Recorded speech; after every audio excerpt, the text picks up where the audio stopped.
کئی دفعہ مسائل بہت زیادہ ہوتے ہیں، جس زاویے سے بھی دیکھا جائے، جس انداز سے بھی دیکھا جائے، جس پہلو سے بھی ماپا جائے، مسائل ہی مسائل نظر آتے ہیں۔ لیکن کبھی زیادہ غور کیا جائے تو ان کا حل صرف ایک ہی ہوتا ہے۔ نبی رحمت صلی اللہ تعالی علیہ وسلم کی تشریف آوری سے پہلے ہزارہ مسائل تھے۔ سب سے بڑا مسئلہ کفر کا، شرک کا، عقائد کے بگاڑ کا، اوہام پرستی کا، بے بنیاد باتوں کے وجود کا، پھر عورتوں کے ساتھ ظلم، غلاموں کی بڑی خستہ حالی، حقوق کی پامالی، ہر طرف آزمائش ہی آزمائش تھی۔ اور صدیاں بیت گئی تھیں، آسمان کا زمین سے رابطہ نہیں ہوا تھا۔ اتنے سارے مسائل کے بعد جو آسمان کا زمین سے پہلا رابطہ ہوتا ہے اور جو پہلی وحی نازل ہوتی ہے، اس کو ذرا سمجھیے گا۔ نہ تو وہ بظاہر توحید کی بات کرتی ہے، نہ عورتوں کے حقوق کی بات کرتی ہے، نہ غلاموں کی بظاہر داد رسی کی بات کرتی ہے۔ پہلا رابطہ صدیوں بعد جو آسمان کا زمین سے ہوتا ہے، اور غار حرا کے نورانی ماحول میں جو پہلی وحی نازل ہوتی ہے، وہ کوئی اور بات نہیں کرتی، وہ یہ بات کرتی ہے کہ اقرا، پڑھو، اقرا بسم ربک الذی خلق، اس رب کے نام سے پڑھو جس نے تمہیں پیدا کیا، جس نے پیدا کیا اس کے نام سے پڑھو۔ میں نے عرض کیا مسائل کئی دفعہ زیادہ ہوتے ہیں پر حل ان کا ایک ہی ہوتا ہے۔ وہ جہالت تو عقیدہ توحید کے معاملے میں ہو معاذ اللہ، تعظیم رسالت کے معاملے میں ہو معاذ اللہ، وہ جہالت اولیاء اللہ کے مقام و مرتبے کو سمجھنے کے معاملے میں ہو، وہ حقوق ادا نہ کرنے کا مسئلہ ہو، ان ساری جہالتوں کا ایک ہی حل ہے کہ علم کو فروغ دیا جائے۔ آپ کسی کمرے میں چلے گئے، کمرے میں اندھیرا تھا، آپ جب اس کمرے میں داخل ہوئے تو آپ نے محسوس کیا کہ اس میں بہت سارے موذی جانور جمع ہو گئے، بچھو بھی ہے، چھپکلی بھی ہے، سانپ بھی ہے، کھٹمل بھی ہے، ڈھیر سارے جانور اس میں جمع ہے۔ تو اگر آپ اندھیرے کے بیچ رہ کے ان سارے جانوروں کو پکڑنا چاہیں یا مارنا چاہیں تو نہیں پکڑ سکتے۔ ہو سکتا ہے کہ کوئی جانور آپ کو تکلیف دے، جانور بہت سارے ہیں، کمرے کے اندر مسائل بہت زیادہ ہیں، لیکن ان کا حل ایک ہے کہ آپ کمرے میں اجالا کر دیں، آپ ٹیوب لائٹ روشن کریں، صحیح، آپ کو بہت سارے جانور تو ویسے ہی بھاگتے ہوئے نظر آئیں گے، دوڑ جائیں گے، وہ نکل جائیں گے۔ آپ کو پتہ ہے ظالم وڈیرا اور جاہل پیر یہ اپنے ہاں ادارہ نہیں بننے دیتے، اس لیے کہ ظالم وڈیرا بھی سمجھتا ہے کہ اگر غریبوں کے بچے تعلیم پا گئے تو میرے جانوروں کو چارہ کون ڈالے گا، اور جاہل پیر بھی اپنے آستانے پر ادارہ نہیں بننے دیتا، اسے بھی پتا ہوتا ہے کہ اگر یہ لوگ تعلیم پا گئے تو پھر میرے ہاتھ پر بیعت نہیں ہوں گے، انہیں سمجھ آ جائے گی۔ بہت سارے لوگ جہالت کے اس لیے سپورٹر ہوتے ہیں کہ ان کا کام ہی اندھیرے میں چلتا ہے۔ اب کو مجھ سے ناراض نہ ہو جائے تو مجھے یہ جملہ کہہ لینے دیں کہ ڈاکوؤں کو اندھیرا پسند ہی بڑا ہوتا ہے، انہوں نے لوٹنا ہوتا ہے تو انہیں اندھیرا بڑا پسند ہوتا ہے۔ اور میرے امام کا جو عرص بھی ہے، وہ کہتے ہیں سونا جنگل رات اندھیری، چھائی بدلی کالی، سونا جنگل۔ اچھا میں اب آپ سے یہ تو نہیں کہتا کہ آپ سارے شعری ذوق پیدا کریں، لیکن ترتیب تو ملاحظہ کریں نا کتنی خوبصورت ہے۔ سونا جنگل، رات اندھیری اور چھائی بدلی، یعنی ایک تو حالات ٹھیک نہیں، ایک جنگل سونا ہے، سونا جنگل، رات اندھیری اور چھائی بدلی. اللہ کرے آپ کو نہ سمجھ آئے. ایک تو حالات ٹھیک نہیں، یہ پہلے مصرے کا مطلب ہے. اور دوسرے کا مطلب یہ ہے کہ ایک تو حالات ٹھیک نہیں، اوپر سے جن کو کنجی دیا وہ چور ہے. ایک حالات ٹھیک نہیں، یعنی سونا جنگل، رات اندھیری، چھائی بدلی، سونے والوں جاگتے رہنا، چوروں کی رکھوالی ہے. ایک تو حالات ٹھیک نہیں، اوپر سے رکھوالی چوروں کی ہے.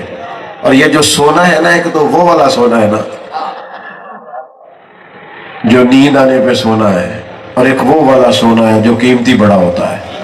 تو دونوں کو مشورہ ہے، سونے والے کو بھی مشورہ ہے، اور جس کے پاس سونا ہے نا، ایمان کا سونا، اس کو بھی مشورہ ہے کہ سونا جنگل، رات اندھیری، چھائی بدلی کا، او سونے والوں جاگتے رہنا، چوروں کی رکھوالی. فروغ علم. میں بڑی درد دل کے ساتھ ایک بات کروں گا. عوام بھی علم کو سپورٹ نہیں کرتی.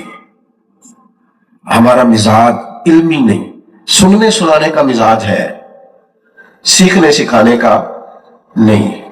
مزاج کچھ اس طرح کے بن گئے ہیں، وہ تنکوں کا سہارا ڈھونڈتے پھرتے ہیں. بابا جی سے تعویذ مل جائے، کوئی دو ایک پھوکے کوئی مار دے. اور اتنے زیادہ آستانوں کے بورڈ لگے ہوئے ہیں کہ کسی شہر میں گنے نہیں جا سکتے کہ اب کتنے کو پیر ہے. لیکن فروغ علم میں کردار کیا ہے؟ کتاب و سنت کی ترویج میں ان لوگوں کا کتنا کو جد و جہد کا حصہ ہے. کام نہیں کرتے علم کو. آپ کی آنے والی ساری نسلیں تبھی بچیں گی جب وہ علم کے زیور سے آراستہ ہوں گی. اگر ہم سپورٹ کرنے لگ جاتے ہیں نا علم کو، حالات کچھ اور ہوتے. اپنے بچوں کو اور پھر ہمارے ہاں تو باقاعدہ پراپوگنڈا کیا جاتا ہے، وہ پڑھ لے کے کیڑا نوکری ملنی ہے. وہ خدا کے بندے، پڑھنا لکھنا نوکر بننے کے لیے؟ پڑھنے لکھ کے تو بندہ شہنشاہ بن جاتا ہے. آپ پڑھ لے کے نوکری کرنی ہے، پڑھ لے کے بادشاہی کریں گے، نوکری کیوں کرنی ہے؟ تو کوئی اس لیے پڑھنا لکھنا ہے. میں چند ایسے کسانوں کو جانتا ہوں جو پڑھے لکھے ہیں تھوڑے سے، لیکن انہوں نے زمین کا سینہ چیر کے اس طرح کا رنگ بدلا ہے، انہیں سمجھ آ گئی ہے کہ اصل یہ کام کس طرح کرنا ہے. آپ جب تعلیم کے ساتھ جڑیں گے، علم کے ساتھ وابستہ ہوں گے، جب آپ کسی چیز کو پڑھیں گے. اذان ہو رہی، اذان سماعت کریں.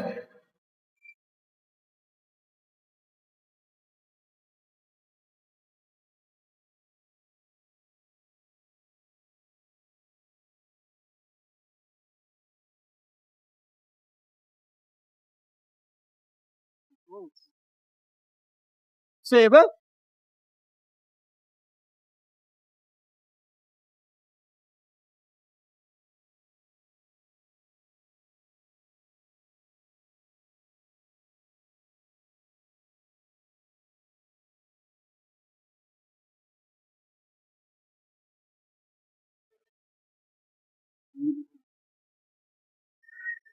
ہمارے ہاں بعض لوگ یہ جملہ بولتے ہیں، فلاں آدمی کو بڑا فیضان حاصل ہے، اسے فلاں جگہ سے بڑا فیض ہے. تو فیض کے ذریعے بھی تو انسان، چلے آپ یوں سمجھ لیں جسے فیض ہونا اس کی توجہ علم کی طرف چلی جاتی، اس کا ذوق علمی بن جاتا ہے. آپ کیا سمجھتے ہیں قرآن و حدیث پڑھنے پڑھانے سے انسان کتنا کو فیض یاب ہوتا ہے جو سارا دن ہی مدینے والے محبوب کی باتیں کرے؟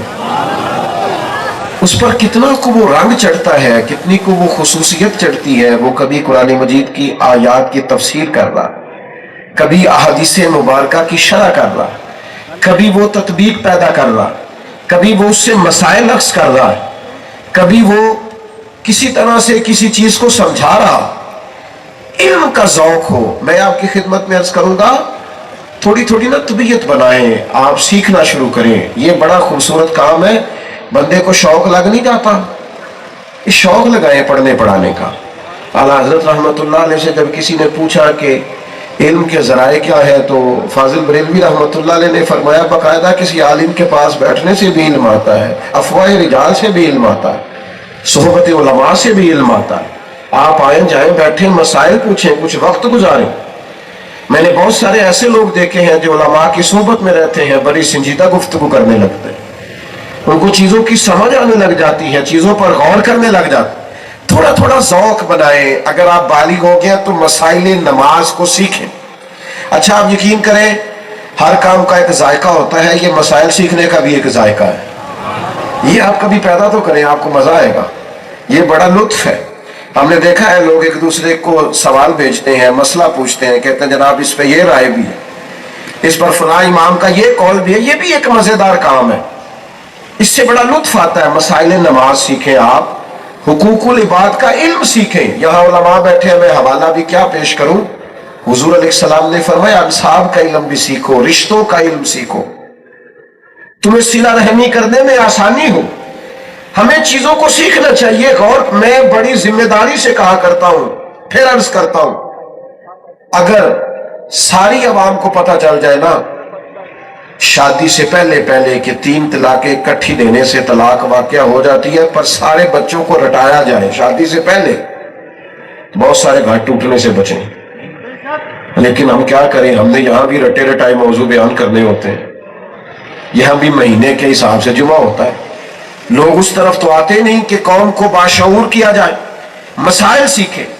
آپ شادی سے پہلے اگر میاں بیوی کے حقوق بچوں کو سکھانے میں کامیاب ہو جائیں جو کتاب و سنت میں آپ کو بڑے وثوق سے کہہ سکتا ہوں کہ گھروں کی ڈھیر ساری لڑائیاں ختم ہو، شعور بیدار ہو کہ میرے ذمہ تو یہ ڈیوٹی ہے۔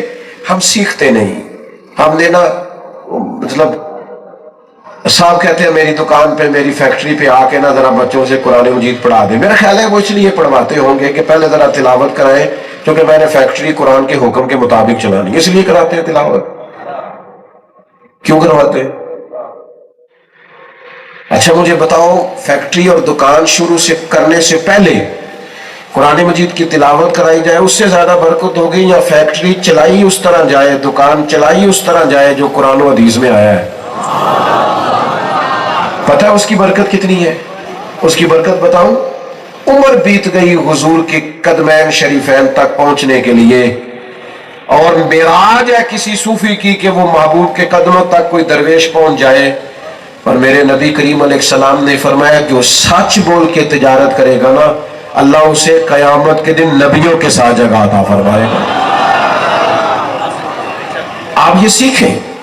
یہ جو لوگ کہتے ہیں نا میں دنیا داری چھوڑنے لگا ہوں، تو بھئی آپ اگر سچ بول کے تجارت کر رہے ہیں تو یہ تو کام آپ کو حضور کے قدموں تک لے جائے گا، یہ تو روحانی کام ہے۔ آپ کی مجھے ایک دوست کہنے لگے 3 فیکٹری ہیں، 1500 لوگ کام کرتے ہیں، لیکن میں دنیا داری چھوڑنا چاہتا ہوں۔ میں نے کہا مہربانی کریں 2 اور لگائیں، 1500 گھروں کا چولہا جلتا ہے، آپ 2 فیکٹری اور لگائیں تاکہ 2500 گھروں کا چولہا جلے۔ آپ لوگوں کو بھکاری نہ بنائیں، کام پہ لگائیں، محنت کی عادت ڈال۔ شعوری زندگی اس شخص کو نصیب ہوتی ہے جس کے پیچھے قرآن و سنت کے علوم کی طاقت ہو۔ مجھے فیض بڑا جی فلاں بزرگ کا، تو فیض ہے تو پھر تو آپ کا شوق بڑھ جانا چاہیے۔ یہ دیکھیے نا حضرت عبداللہ ابن عباس رضی اللہ تعالیٰ عنہ نے نبی کریم کو وضو کرایا تو حضور خوش ہو گئے، اور خوش ہو کے حضور نے علم کی دعا دی، یا اللہ اسے کتاب و سنت کا علم عطا فرما، یعنی خوش ہو کے دعا کیا دی؟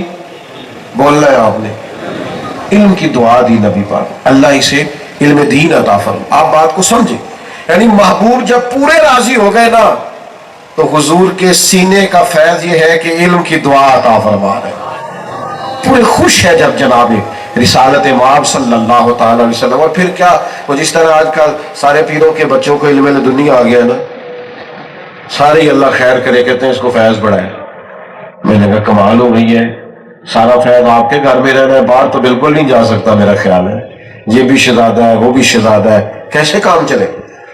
حضور نے دعا دی، نبی کریم دعا دے دے تو کمال ہو جاتی، علم لدنی کے دروازے کھل جاتے۔ لیکن اس سے کیا ہوا، حضرت عبداللہ ابن عباس کو شوق علم پیدا ہوا، پھر وہ ایک صحابی کے دروازے پہ گئے اور ان سے جا کے کہا میں نے سنا ہے آپ کے پاس محبوب کی چند احادیث ہیں، میں سماعت کرنے کے لیے آیا ہوں۔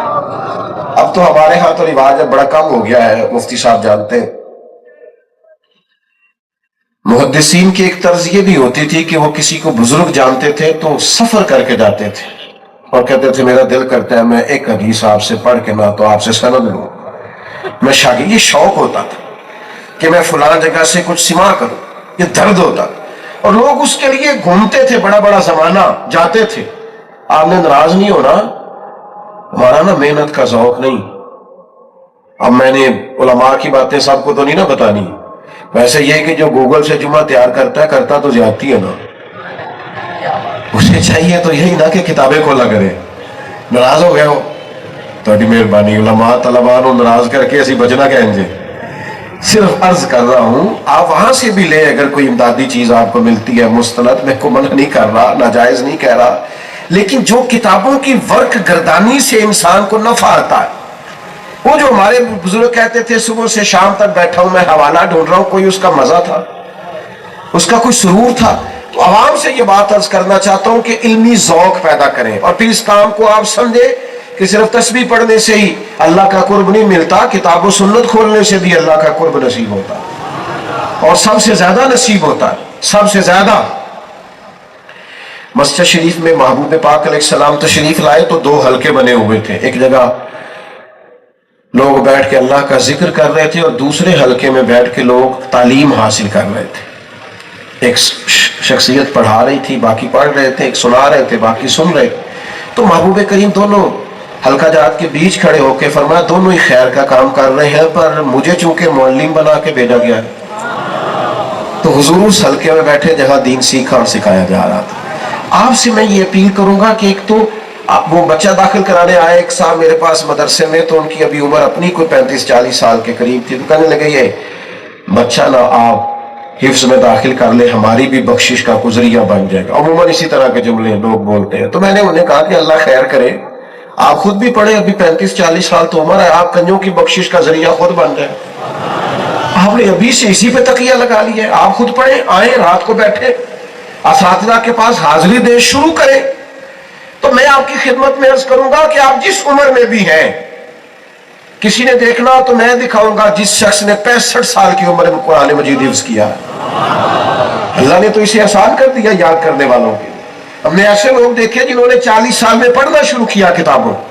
آپ آئیں، کتاب و سنت سے جڑیں، علوم کو دیکھیں، آپ کو ایک عجیب سا نظارہ آئے گا جب آپ بہیں گے نا اس رستے میں. قرآن مجید کی وہ کیا کہا تھا حضرت عبداللہ ابن عباس نے کہ اب تو میرے اونٹ کی نکیل بھی گم ہو جائے نا. وہ بندے کا نا جس سے پیار ہو جائے دکھ سارے اسی کو سناتا ہے نا. پتہ ہوتا ہے نا بچے کو کہ مطلب میں نے سارا کچھ اماں سے ہی کہنا ہے. چلو تہاڈی نہیں گل کرتا، اصل تو جیڑی گل ابا جی نو منانی ہوندی سی وہ بھی اماں جی نہ کری دی سی. یہ بھی ہوتا تھا بچپن میں کہ والدہ ذرا اماں نو راضی کرنا سوکھا ہے نا، جلدی ہو جاتی ہے، بلیک میل بھی جلدی ہو جاتی ہے، جلدی ابا جی سے بھی جو منوا. تو بچے کا پتہ ہوتا ہے کہ میری ساری دلچسپیاں ہی ماں سے. حضرت عبداللہ ابن عباس نے اس طرح قرآن مجید سے دلچسپی قائم کی، اس طرح وابستگی ہوئی، اور میں کہوں گا اتنی دل بستگی ہوئی کہ پھر کہنے لگے میرے اونٹ کی نکیل بھی گم ہو جائے تو میں کسی اور کو دکھ نہیں سناتا، قرآن سے پوچھتا ہوں، قرآن ہی مجھے بتا دیتا ہے. اور جڑو نا اللہ رسول کے کلام کے ساتھ. آؤ نا میرے بھائی اس رستے کے مسافر بنو. باتیں جو کہ زیادہ نہیں کرنی، جتنا سیکھنا ہے وہ بحث کے لیے نہیں سیکھنا، عمل کے لیے سیکھنا ہے. ہمارے ہاں نا مطلب آپ نے ناراض نہیں ہونا، جو 4 مسئلے سیکھتا ہے نا ایک خطیب صاحب سے، وہ دوسری مسجد کے امام سے جا کے بحث شروع کر دیتا ہے، ادھر سے سوال پوچھتا ہے ادھر لڑائی شروع کر دیتا ہے. آپ جو سیکھیں عمل کے لیے سیکھیں. میں ایک طالب علم ہوں اور میں کوئی ایسی بات نہیں کرنا چاہتا جس سے محسوس ہو کہ میں کوئی بزرگانہ گفتگو کر رہا ہوں. یہاں علماء بیٹھے ہیں، لیکن میں نے اپنی زندگی جتنی گزاری ہے اس کا نچوڑ آپ کو عرض کرتا ہوں. جب بندہ علم پر عمل کرتا ہے تو سکون بڑا آتا ہے، اسے محسوس نہیں ہوتا کہ میں 2 کشتیوں کا مسافر ہوں، الجھا ہوا نہیں رہتا. اس کی جو عملی زندگی ہے نا وہ اس کے دل کو ٹھنڈا کرتی ہے. جب انسان بہت زیادہ علوم سے واقف ہو، بڑی باتیں کرنی آتی ہوں، بڑا سمجھدار ہو، سب لوگوں سے کہتا ہو کہ میں بڑا باشعور ہوں، لیکن عمل کے حساب سے زیرو ہونا تو سب سے زیادہ وہ خود تکلیف میں ہوتا ہے. اس کی گفتگو دیوانوں کی گفتگو ہوتی ہے کیونکہ وہ صرف گفتگو کا قائل ہے. آپ جو پڑھیں، جو سیکھیں، پھر اس پر عمل کریں، اپنی زندگی عمل والی گزاریں.